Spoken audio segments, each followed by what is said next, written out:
Minaj just dropped some bombshell allegations about Jay-Z and Roc Nations, and baby, it looks like Nicki might have to beef up her security because some people are trying to take her out. And by some people, we mean Jay-Z and his little Roc Nation gang. Nicki believes they're trying to poison her, and not just because of the whole beef about Lil Wayne and the Super Bowl. No, baby, this goes way deeper than that. Apparently, Nicki is planning to do a major expose of Jay-Z, Diddy, and all the shady things they've done with women in the industry. And when it drops, heads are going to roll, so they're trying to take Nicki out before she gets to spill the tea. But y'all know Nicki has never backed down from a fight. She's going hard, and it doesn't look like she's taking her foot off Jay-Z's neck anytime soon. So it all started when apparently someone on her team got paid to poison her through takeout, and she blamed it on Jay-Z. As y'all know, Nicki has been going after Jay-Z on Twitter for a while now because she felt he was shady for not choosing Lil Wayne for the Super Bowl halftime performance. She even called him spiteful, evil, and disgusting, claiming that Jay only did that because he had issues with her, Drake, and Birdman. However, things took a dark turn when Nicki made some posts hinting that someone was trying to poison her. She shared a post showing some food that was maybe sent to her or someone ordered for her with her name on it. She said, "Thank God I don't eat the food in this place. Imagine seeing this written on a brown paper bag. Why would a person placing an order say who it's for? Odd?" Or one fan then left a comment saying, "Time to restructure and reevaluate your team, queen. No shade. It's very unprofessional for anyone to even mention you when ordering food, even if it was, in fact, for you. Like common effing sense. I don't know, child. This is strange. It's unnecessary."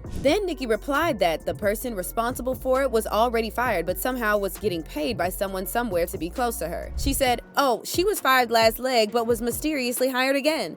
Could you guess who she works for?" People were in the comments pointing fingers at Roc Nation, and guess what? Nicki didn't check any of them. So this led to people believe that Nicki actually meant Roc Nation was somehow trying to take her out. Nicki then went on to say, "I didn't know she was still hired until last night. Look at God." But the fans were still going off, and a lot of people felt like Nicki was for sure being set up. I mean, how can someone on her team randomly write her name on the order that was supposed to go to her, knowing how unsafe that would be? Well, word on the street is that the person was allegedly hired by Roc Nation to get to Nicki. But here's the gag. Apparently, this isn't the first time an attempt has been made on Nicki's life. She really been out here dodging bullets left and right. And it all goes back to her beef with Jay-Z and Roc Nation. So back in 2015, Jay-Z was trying to launch his streaming platform, Tidal, which was supposed to be the major competition for mainstream streaming platforms like Spotify and Apple. In the process, Jay-Z got other artists to join Tidal as artists and also have a stake in the company. He got about 15 artists to join, including Rihanna, Beyonce, Usher, Madonna, J. Cole, and Nicki Minaj. Drake was supposed to join too, but he decided to ditch Tidal and make a deal with Apple instead, which pissed Jay-Z off big time. That's like one of the reasons why they still have beef today. However, it looks like Drake was right to go make a deal with Apple because it would turn out that Jay-Z just wanted to use these artists to make Tidal go viral. Allegedly, he threw all of them under the bus the moment Tidal got off the ground and then tried to silence them so they couldn't expose him. Well, Nicki is finally breaking her silence, and she's spilling all the tea about Jay-Z's shady business dealings. According to Nicki, Jay-Z promised to make all the artists own a small percentage of the profit from Tidal, but they didn't make any money. In fact, Kanye West pulled out of the deal entirely and accused Jay-Z of stealing $3 million from him. He claimed that Tidal owes him for marketing efforts, including video production, as well as bonus for subscriber thresholds met, as was agreed upon ahead of the release of Kanye's February 2016 album, The Life of Pablo. Kanye released his album on Tidal, led to a 1.5 million subscriber bump in Tidal subscribers, which was apparently part of the deal. Now, Jay-Z was supposed to pay him for bringing that many subscribers, but Kanye allegedly never got a dime. Same thing happened with Nicki. She recently came out to expose Jay-Z for not paying her at all, despite how much she carried Tidal on her head. What made this worse for her was that she was giving Tidal exclusive rights to her music and music videos at that time. I mean, she really put a lot into holding up her part of the deal, only for Jay-Z to turn around and do her dirty. She left a comment about it where she said, "I didn't even get one red penny when no one promoted it more than me outside of Beyonce. LOL, child." Now, here's where it gets worse. So when Tidal started flopping, Jay-Z sold most of it to Square Inc., which is owned by Jack Dorsey, the former owner of Twitter. Jay made about $297 million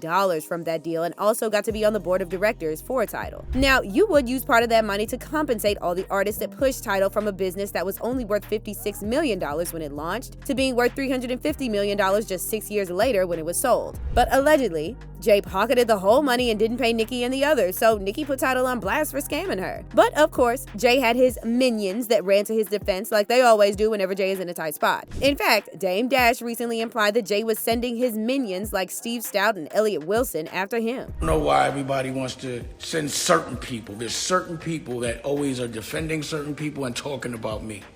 And I know that they're sent to do it.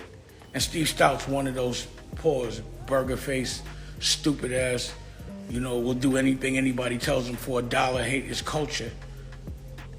And I just want to know who sent you, but you're making it obvious. And why you won't leave me the fuck alone. You know what I mean? This punk ass nigga Steve Stout saying that I ran from him, that's the funniest shit in the world. In front of my girl. The lies on TV is like, I'm gonna say something. Why would you do that? Again, I'm doing so bad. Drop a network, Steve Stout. Let's do that competition. Let's do the drop a network competition. Let's do that. Yeah, they gotta put some respect on my name. What the fuck is wrong with you, nigga?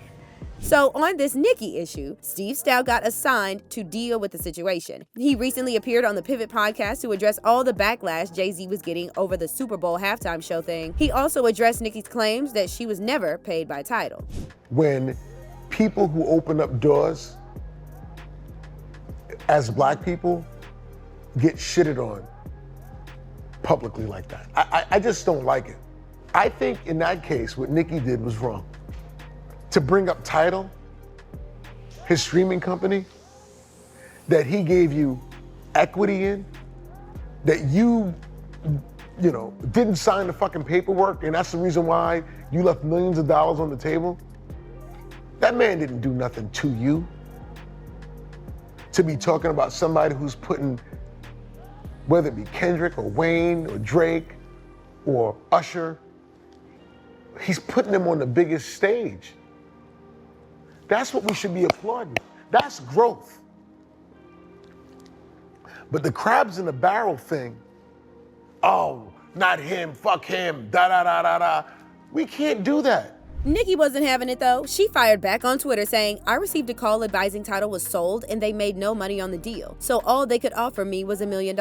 But wait, there's more. The lawyer advised that Deseret, aka Desiree from Roc Nation, advised him that I had to sign the agreement in 24 hours if I wanted the $1 million of the offer was off the table. Listen to the end of Fractions for what my response was. If you go ahead and listen to the song, you'll see where she responded and referenced Jay-Z. She said, while I count a mill, jigga what, jigga who? If y'all recall, Jigga What, Jigga Who is one of Jay-Z's songs, so Nicki was clearly dissing him here. But Nicki still wasn't done yet. She added, so Barbs, thank you for supporting something I was a part of. I love you, but I was scammed and offered $1 million to be silenced. I declined. The grace of God is sufficient. I didn't need their hush money. My documentary was also, So allegedly, Nicki had been getting bullied by Roc Nation into keeping quiet about all their shady dealings. That $1 million offer was supposed to be hush money, and maybe they expected her to just lap it up. Of course, Nicki was not having it. In fact, she was planning to spill all the tea in her documentary, which was supposed to cover her relationship with Meek Mill and some parts of her partnership with Roc Nation. But here's the kicker. Apparently, Nicki's documentary was already done and should have been released a long time ago, but it kept getting blocked. She recently addressed the documentary in an interview where she said it's absolutely still coming, and in fact, she's going to add stuff that probably nobody would expect her to share in the documentary. Baby, is Nicki cooking something that is going to shake the industry up? Because y'all know Nicki will say whatever is on her mind no matter who gets offended. Streets are saying Nicki might know a lot more than she's been letting on and that she's going to drop some crazy bombshells in the documentary, specifically about Jay-Z's relationship with Diddy and R. Kelly. She's been dropping hints on Twitter since Diddy got arrested. Like in one tweet, she said, they gotta keep the conversation on me so that no one asks about these charges against their BFF, aka Diddy. I mean, it seems the 30-year-old tea here is far from stale patterns. Yet, Sass, Ugly Alien, Stout, D-Breath, etc. all talking about Onika? Why are they talking about Onika? A fan then replied with, they wanted brunch and baby oil. Then Nicki went off saying, worried about the tea of a 15-year-old child who was railroaded, but no comments on the tea and baby oil that's been going on for decades and as recent as months ago. If 15-year-olds need to be held accountable and told they never ever move past their past, then what about the 30-year-olds who groomed and groomed, sat by and was silent, etc.?